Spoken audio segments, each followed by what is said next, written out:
Kyle from All Media Reviews. Small League Sing Ships Week, video number 3. Talk about 2014's The Living Room Sessions, which it's not, like, even on Rate Your Music, it's not listed as an official release per se, but that's not weird because Rate Your Music is run by users and, you know, not everything is fully thorough on there. But it is on, unlike their debut album, I believe, it is on, or maybe it was Oak Street tapes. It is on both BANDCAMP and Spotify. Unfortunately, with BANDCAMP, there's some news about them. Half their staff got laid off, which is just terrible. But, you know, you still want to support the artist regardless of who they're selling their stuff through anyway. So the Living Room Sessions came out, you know, it was initially, like, on Spotify, it says it was released on March 28th, 2014. The Bandcamp upload was on August 4th. I wasn't really following Small League Sing Ships, of course, in 2014, so I wouldn't have known this anyways. My suspicion is that they probably launched their Bandcamp, or at least they didn't put it up onto Bandcamp until later that year, but they released it in some form, and maybe it was just digitally. I don't know if maybe some other sites like Apple and Amazon and some other sites have it, but in March of that year, 2014. So the best thing to do, probably, even though people can just look it up too, and I'll link it, what the description on Bandcamp.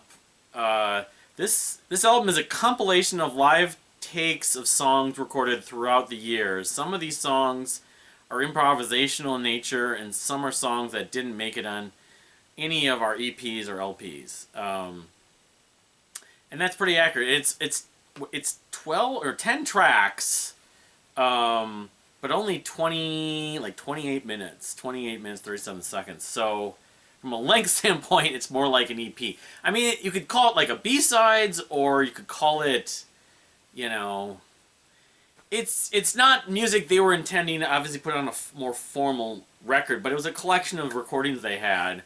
It says it's live takes. No, it doesn't sound too many of them were actually like live concerts, performances per se, that I could tell.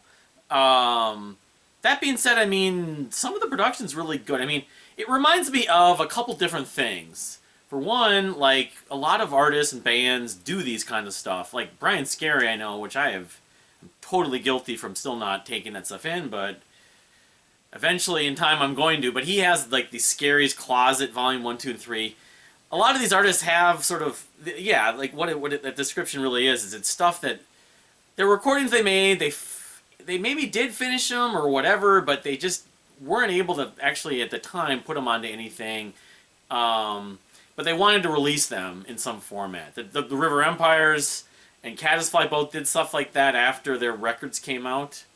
Caddisfly had like a B-sides and demos. They were like demos, or they consider them somewhat unfinished, but it's only 10 songs. So what I could say about it is they're pretty good. I mean, they sound like finished songs, a lot of them, although admittedly some of them, a lot of them, again, they're kind of, with Small League Sing Ships, they have this combination or blend of styles of rock music, still rock music of some kind, but with post-rock and math rock and a little bit of, you know, emo or Midwest emo or whatever, and progressive rock and art rock and indie rock. I mean, indie rock is, again, a term I absolutely can't stand, but it's a necessary evil, I guess. Just like post-rock. I think there's probably more quote-unquote post-rock sounds on this than anything else. I was just thinking what it kind of reminded me of earlier today, listening to it. A little bit like some of the Pink Floyd stuff, the earlier Pink Floyd stuff. I'm thinking like, not Ummagumma, but like some of the soundtrack stuff. And it's kind of soundtrack-like. Kind of like More, and a little bit like some of the Adam Hart stuff, and Obscured by Clouds. Some of it's very atmospheric. Again, it's probably, I mean, there's a lot of piano on it, of course. There's some violin. there's one track on here, because it would only be a year later that they, less than a year later, that they would release the record I'm talking about next. And the song Iceberg specifically, I think it is. No, it's Orcus. Orcus. That kind of, it's not, I don't know if it's slide guitar, but it's kind of slightly tangy, atmospheric guitar that kind of, the notes are being bent. It's emphasized for atmosphere. I can't remember which one it was. There's one or two on here. Malevolent Jester, maybe? Or one of the ones I hearted. Or The Prayer.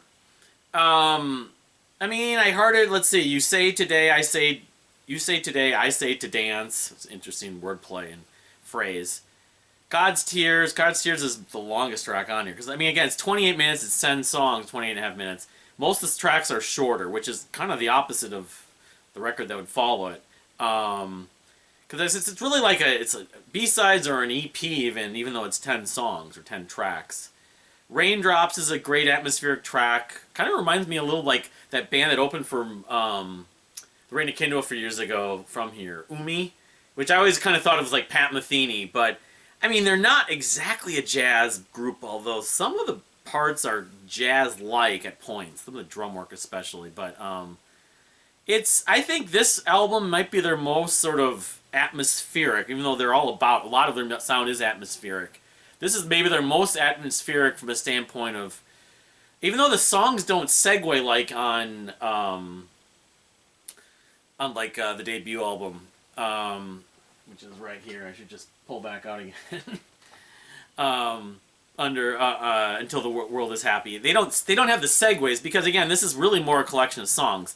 There's some studio banter or some verbiage, some I don't know, call it field recording or just recordings in the studio, or some people talking at points toward the end, which actually is not the first time they've done that. But yeah, the living room sessions, I don't know, among the non-proper records from Small Leaks and Ships, is it one I would go back to? In the right mood for sure.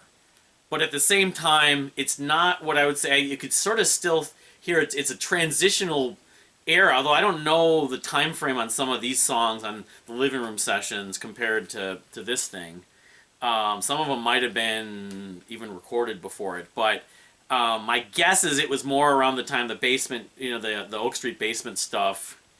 You could sort of hear where they were going. Like I said, there's a couple tracks that kind of echo or kind of foreshadowing what they would do on the next record, Face Yourself and Remove Your Sandals. So, but yeah, I mean, having only listened to this, I don't know, 4 or 5 times really, because it's not one I think to listen to. But if I'm in a mood to listen to Small Leaks and Ships, I want to like take it in and talking about their record. If I'm going to go see them live, if I ever get the chance to, hopefully I will.